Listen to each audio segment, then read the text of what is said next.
Hi everyone, I again welcome to you on my channel मैथोमीटर। आज के sessions में हम लोग पैराबोला के ऊपर ही डिस्कशंस करेंगे। पैराबोला अभी लगातार पिछले 3-4 लेक्चर से हम लोग इसको कवर कर रहे हैं। थोड़ा बड़ा चैप्टर्स है, ठीक है, धीरे धीरे इसको कवर अप करना है, सारे कॉन्सेप्ट्स को ढंग से देखना है ताकि हम कोई भी एग्जामिनेशंस को क्रैक कर पाएँ, ठीक है। ये एग्जामिनेशंस के पॉइंट ऑफ व्यू से, जेई के पॉइंट ऑफ व्यू से बहुत ही इम्पॉर्टेंट टॉपिक्स में से है। इसके क्वेश्चंस लगातार पिछले कितने सालों से आते आ रहा है, ठीक है। जब भी क्वेश्चंस बनता है तो यही 2-3 चैप्टर्स को मिक्सअप कर करके जेई में क्वेश्चंस पूछता है। Straight line, circle, parabola, ellipse और हाइपरबोला को भी कंसीडर करता है, लेकिन अभी जो क्वेश्चंस आया हुआ है ना पिछले कितने सालों से, उसमें थोड़ा सा उसका परसेंटेज कम रहता है जिसमें कि इलिप्स और हाइपरबोला को कंसीडर किया हो। Although all these 5 chapters are very important for the point of view of JEE entrance examination, ठीक है ना। तो जो इंट्रेंस का एग्जामिनेशन होगा उसमें कोऑर्डिनेट ज्योमेट्री से लगभग 33 या 35% के आसपास क्वेश्चंस रहता है। 35 का मतलब तुम ये समझ लो कि हर जो पेपर होगा, पेपर 1 और पेपर 2 मिला करके अगर हम 22 क्वेश्चंस भी 22 और 42 क्वेश्चंस के आसपास अगर कंसीडर करते हैं तो लगभग 10 से 12 क्वेश्चंस हो जाता है। और ये एक बहुत बिग नंबर्स है, ठीक है, क्योंकि आईआईटी जेईई में तो एक मार्क्स पर इतना फाइट रहता है। और ये जो चैप्टर्स है ना जो तुम्हारा कोऑर्डिनेट ज्योमेट्री में होगा, ये थोड़ा सा अगर तुम ध्यान दो तो आसानी से ये क्वेश्चंस निकल जाता है एग्जामिनेशन हॉल में, ठीक है। क्योंकि ये चीज़ विजुअल है, कोऑर्डिनेट ज्योमेट्री है। ज्योमेट्री तुम बचपन से पढ़ते आ रहे हो, 3rd-4th क्लास से लोग ज्योमेट्री को देखता है। और ज्योमेट्री में हम क्या करते हैं ना कि स्केच कर लेते हैं, और जब स्केचिंग हो जाता है, जैसे सर्किल हमको दिखने लगा, पैराबोला दिखने लगा, तो उसके ऊपर से हमारा क्वेश्चंस बनाना थोड़ा सा आसान हो जाता है। लेकिन तुमको बस थोड़ा सा ध्यान देना है, इसमें सारे पॉइंट्स को याद रखना होगा, क्योंकि इसमें थोड़ा सा ना जो रिजल्ट्स है ना वो याद रखने की ज़रूरत पड़ती है, ठीक है। कोऑर्डिनेट ज्योमेट्री में खास करके रिजल्ट्स पर तुमको ध्यान रखना है, ठीक है। जैसे कि कैलकुलस में देखो, अलजेब्रा जो है वो बिल्कुल जो है लॉजिकल है, ठीक है। लॉजिकल माइंडेड अगर कोई है, कूल है, तो तुम आसानी से अलजेब्रा के क्वेश्चंस भी बना सकते हो, ठीक है ना। उसमें बहुत ज़्यादा याद रख करके नहीं बनता है। मान लो परम्यूटेशन कॉम्बिनेशंस बना रहे हैं या और भी कोई चैप्टर्स बना रहे हैं तो थोड़ा सा उसमें लॉजिकल होता है। सिमिलरली कैलकुलस जो है वो तुम्हारा विजुअल नहीं होता है, ठीक है। तुम देख नहीं पाते हो कि फंक्शंस में क्या करना है, लेकिन तुम्हें जो कोऑर्डिनेट ज्योमेट्री है वो बिल्कुल विजुअल है। तो इस चीज़ को तुम विजुअलाइज करवा रहे हैं तुम्हें, ठीक है, कि कैसे इसको हम याद भी रखेंगे, कैसे कंसेप्ट को यूज भी करेंगे। तो आज के सेशंस में हम लोग टेंजेंट्स और नॉर्मल के ऊपर ही डिस्कशंस कर रहे हैं। लास्ट लेक्चर्स में भी हम लोग इसको टेंजेंट्स के केस में देखे थे कि स्लोप फॉर्म में इक्वेशन ऑफ टेंजेंट्स कैसे आता है। अभी हमें अगर कोई पॉइंट्स दिया हुआ है, सपोज करो कि x1, y1 कोई पॉइंट्स है और फिर उस पर टेंजेंट्स और नॉर्मल का इक्वेशन लिखना हो तो कैसे लिखते हैं, देखो, ठीक है। सो हम लोग लिख रहे हैं equation of tangents at x1, y1 lies on the curve. इसीलिए हम बार बार कर्व लिख रहे हैं, पैराबोला नहीं लिखते हैं, ठीक है। कर्व का मतलब है तुम किसी भी कर्व के ऊपर इसको अप्लाई कर सकते हो, ठीक है। तो हम लोग ये पैराबोला लिए हैं, y² बराबर 4ax। लैंग्वेज के हिसाब से कह रहा है कि जो पॉइंट्स है वो कर्व के ऊपर है। अगर कर्व के ऊपर है पॉइंट्स, मान लो कि यहाँ पर पॉइंट्स है Tx1, y1, इस पॉइंट्स पर जो टेंजेंट्स का इक्वेशन होगा उसको हमको लिखना है। तो देखो सिंपल सा बात है कि इस लाइन का इक्वेशंस तो तुमको लिखना है। टेंजेंट्स का मतलब लाइन का इक्वेशन लिखना, नॉर्मल का मतलब लाइन का इक्वेशन लिखना। और लाइन के इक्वेशंस में हमको क्या चाहिए, एक पॉइंट और एक स्लोप चाहिए, ठीक है। पॉइंट ऑलरेडी दिया हुआ है, हमको स्लोप निकालना है, ठीक है। ये किसी भी कर्व के लिए चाहिए। तो इस कर्व का देखो, तुम बेसिक मैथ्स में भी पढ़ा होगा या जो 12th में है वो ऑलरेडी पढ़ चुका होगा। 12th पास वाले को ये सब पता रहता है कि किसी कर्व का जो dy/dx है, अगर हम उसको फर्स्ट डेरिवेटिव निकालते हैं तो वो क्या रिप्रेजेंट करता है, ठीक है ना। उसका एक एप्लीकेशन है कि dy/dx जो है वो टेंजेंट स्लोप ऑफ टेंजेंट्स को बताता है, ठीक है। तो हम उसका यूज कर लेंगे। तो क्या कर रहा है कि इस कर्व को तुम डिफरेंशिएट कर दो, फर्स्ट डेरिवेटिव निकालो, dy बाई dx निकालो। तो जो dy बाई dx होगा तो ये इसको डिफरेंशिएट करेंगे तो 2y dy by dx that is equal to 4a। इसका मतलब dy बाई dx क्या आ गया, dy by dx is equal to 4a upon 2y, या कह सकते हो 2a अपॉन y। तो ये क्या बताता है, ये बताता है slope of tangent at any point. किसी भी पॉइंट पर तुमको टेंजेंट का स्लोप चाहिए तो ये है उस पॉइंट, वो पॉइंट का कोऑर्डिनेट्स यहाँ पुट कर दो। तो यहाँ पर हमको कहाँ चाहिए, तो इस पॉइंट पर चाहिए, x1 y1 पर चाहिए। तो हमको dy बाई dx कहाँ चाहिए, तो dy by dx eight x1 y1 चाहिए। तो ये क्या बताएगा, slope of tangent at that point. So ये क्या आ गया 2a अपॉन y1, और ये क्या दिया, this is the slope of tangent eight x1 y1। ठीक है। अब देखो लास्ट लेक्चर्स में भी हम लोग नॉर्मल्स के बारे में देखें। नॉर्मल्स का मतलब ही है कि इसी लाइन पर जो परपेंडिकुलर होगा और इसी पॉइंट से पास कर रहा होगा। तो ऑब्वियस है कि इस पॉइंट पर जो नॉर्मल है उसका स्लोप क्या हो जाएगा, तो माइनस y1 अपॉन 2 है। ठीक है। तो स्लोप ऑफ नॉर्मल अगर हमको देखना है this is nothing but minus y1 upon 2a। तो जब हमको स्लोप ऑफ टेंजेंट भी आ गया, स्लोप ऑफ नॉर्मल भी आ गया, पॉइंट ऑलरेडी दिया, तो क्या हम इक्वेशन नहीं लिख पाएंगे, वन पॉइंट फॉर्म यूज करना है, उससे जो भी इक्वेशन आ रहा हो। तो हमें इक्वेशन ऑफ टेंजेंट आ गया, इक्वेशन ऑफ टेंजेंट आ गया y minus y1 2a upon y1 x minus x1। नहीं, और इसी को तुम सिंप्लीफाई करते हो, सिंप्लीफाई करोगे तो यह आ जाएगा y1 minus y1 square minus 2ax minus 2ax1। ठीक है।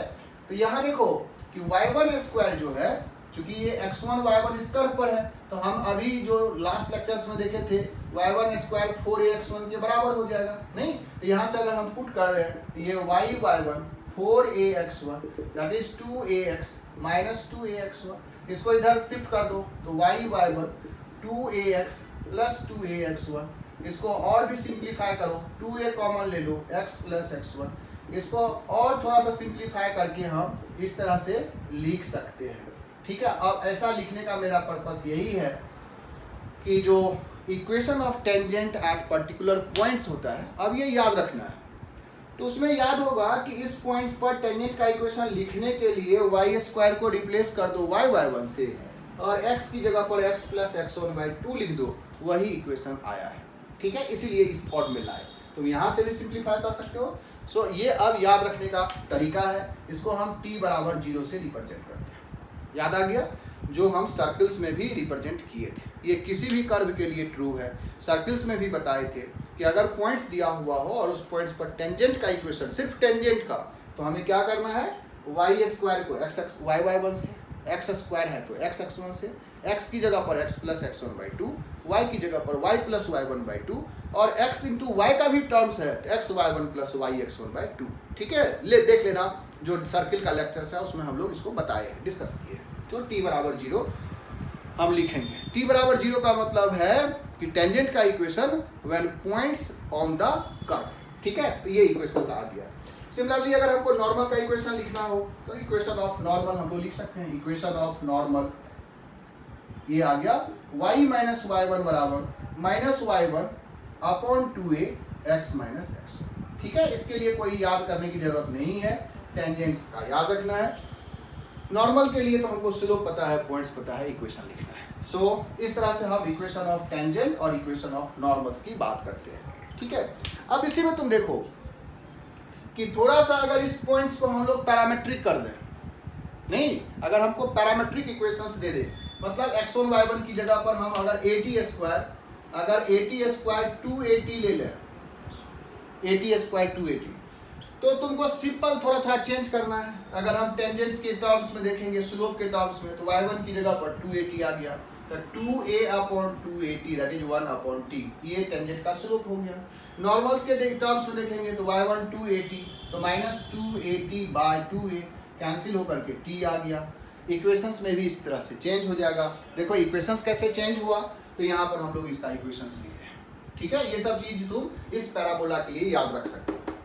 y स्क्वायर बराबर 4x, यहाँ पर देखो क्या लिखा है, y1 क्या हो गया 280 that is equal to 2a x plus x1 क्या है 80 स्क्वायर, यहाँ से 2a कैंसिल हो जाएगा, तो yt बराबर x प्लस 80 स्क्वायर।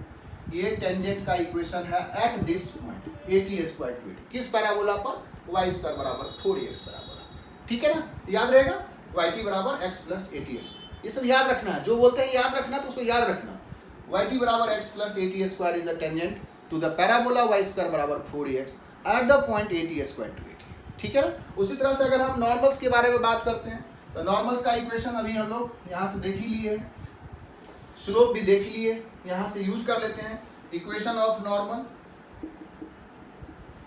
ये आ जाएगा y minus 280 that is equal to minus t x minus 80 square. इसको लिखो तो minus x t plus 280 plus 80 cube, ये इक्वेशंस आ गया। ठीक है ना, एकदम याद रखना है। y बराबर minus x t plus 280 plus 80 cube, y बराबर minus x t plus 280 plus 80 cube. This is the equation of normal to this parabola. बार बार बोल रहे हैं पैराबोला चेंज होगा तो ये इक्वेशन चेंज हो जाएगा।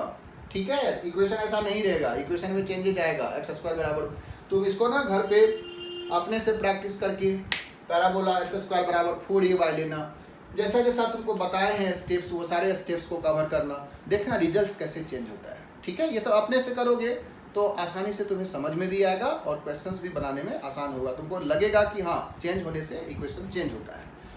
तो y स्क्वायर बराबर 4x पर इस पैराबोला के लिए 80 स्क्वायर टू 80 पर टेंजेंट्स का इक्वेशन और नॉर्मल का इक्वेशन इस तरह से हम कैलकुलेट करते हैं। ठीक है ना। सो yt बराबर x प्लस 80 स्क्वायर, y बराबर minus x t plus 280 plus 80 cube. Tangent normal में बहुत सारा प्रॉपर्टीज है, उसको भी हम लोग कवर करेंगे। इसमें एक चीज़ और हम लोग देख रहे हैं कि टेंजेंट्स अगर एक्सटर्नल पॉइंट से पूछ रहा हो तब कैसे कैलकुलेट करते हैं, tangents from external point. Same concept है जो हम लोग सर्किल में किए हुए हैं। ठीक है, सर्किल में भी ये सब था, पॉइंट ऑन द कर्व है तो टेंजेंट का इक्वेशन, बाहर है तो टेंजेंट का इक्वेशन नहीं। ठीक है, कोई लाइन को टेंजेंट का इक्वेशन बनाना है तो क्या होगा, कंडीशंस, पॉइंट ऑफ कॉन्टेक्ट क्या होगा, वही सब चेंज यहाँ भी आ रहा है। अब हम लोग देख रहे हैं equation of tangent from external point x1, y1 to the curve. Equation of tangent from x1, y1 to the curve. Curve हम लोग y स्क्वायर बराबर 4ax लिए। ठीक है, कोई भी कर्व के लिए हम लोग लिख सकते हैं। तो इसमें क्या कर रहा है कि जैसा क्वेश्चंस के हिसाब से जो लैंग्वेज है वो कर रहा है कि कोई कर्व है और कर्व अभी हम लोग y स्क्वायर बराबर 4ax लिए, कोई एक्सटर्नल पॉइंट्स है x1, y1 और यहाँ से इस पर हमको टेंजेंट्स ड्रॉ करना है। देखो टेंजेंट्स हमेशा दो आ रहा है नहीं, इस तरह से दो टेंजेंट्स इस पर पॉसिबल है। अतः एक्सटर्नल पॉइंट्स होगा तो दो टेंजेंट्स पॉसिबल होगा, ये A पर टच किया और ये B पर टच किया। ठीक है, P is the external point और इस P से A टच किया, A पर टच किया और B पर टच किया। So there may be two tangents from this external point P, ठीक है, to the parabola y square बराबर 4x। अब है कि हम निकालेंगे कैसे इसका इक्वेशन, मतलब PA का और PB का इक्वेशंस कैसे निकालेंगे। तो हमको चाहिए क्या, लाइन के इक्वेशन के लिए पॉइंट तो दिया हुआ है, स्लोप चाहिए। मान लो इसका स्लोप m1 और इसका स्लोप m2, ये m1 m2 कहाँ से आएगा, तो m1 m2 के लिए देखो हम क्या करेंगे कि टेंजेंट का इक्वेशन स्लोप फॉर्म में जानते हैं। Let the equation of tangent to this parabola is, हम जानते हैं y बराबर mx plus a by m है। ठीक है ना, लास्ट लेक्चर्स में ही हम लोग किए हैं। y बराबर mx plus a by m tangent का इक्वेशन है। अब इस टेंजेंट को क्या करना है कि x1 y1 से पास कराना है सिर्फ। तो if this passes through x1 y1, so this implies क्या होगा, y1 बराबर mx1 a बाय m। सो ये हमेशा अपने आप m में क्वाड्रेटिक बन जाएगा। ये आ गया y1 m square x1 plus a. ठीक है, so m square x1 minus y1 m plus a that is equal to 0। देखो m में क्वाड्रेटिक बन गया ना, m1 m2 ही इसका रूट्स है। So m1 m2 will be the roots, m1 m2 will be the roots of this equation. ठीक है, so m1 plus m2 हमको पता चल जाएगा, m1 m2 ये y1 बाय m स्क्वायर नहीं, माइनस बी बाई ए हो जाता है, और m1 इंटू m2 भी पता चल जाएगा a बाय एम स्क्वायर, ठीक है, c बाई ए। इस तरह से हमको इक्वेशन से m1 प्लस m2 आ गया, m1 इंटू m2 आ गया। अब तुम देखो कि m1 m2 तो तुम निकाल ही लोगे, जैसे ही m1 m2 आ गया इक्वेशन आ जाएगा। सो इक्वेशन ऑफ टेंजेंट हमें आ गया, टेंजेंट आ गया y माइनस y1 बराबर m1 into x minus x1, y minus y1 बराबर m2 x माइनस x1। इस तरह से हम इक्वेशंस लिखेंगे, ठीक है ना। तो अब हमको इस इक्वेशंस में एक दो चीजें और इंफॉर्मेशन मिल जाता है कि बाय द वे अगर इसके बीच का हमको एंगल चाहिए, सपोज करो कि ये एंगल हमको निकालना है टेन थीटा, तो टेन थीटा हम कैसे निकालेंगे, m1 minus m2 bye 1 plus m1 m2, नहीं तो टेन थीटा का अगर हमको निकालना हो, टेन थीटा आ जाएगा m1 minus m2 bye 1 plus m1 m2 इसका अमाउंट, और m1 माइनस m2 को लिख सकते हैं m1 प्लस m2 का whole square minus 4 m1 m2, नहीं इसका square root divided by 1 plus m1 into m2, और m1 प्लस m2 और m1 इंटू m2 यहाँ पर कैलकुलेट कर चुके हो, डायरेक्टली पुट कर दो तुम्हें आ जाएगा, ठीक है। तो इस तरह से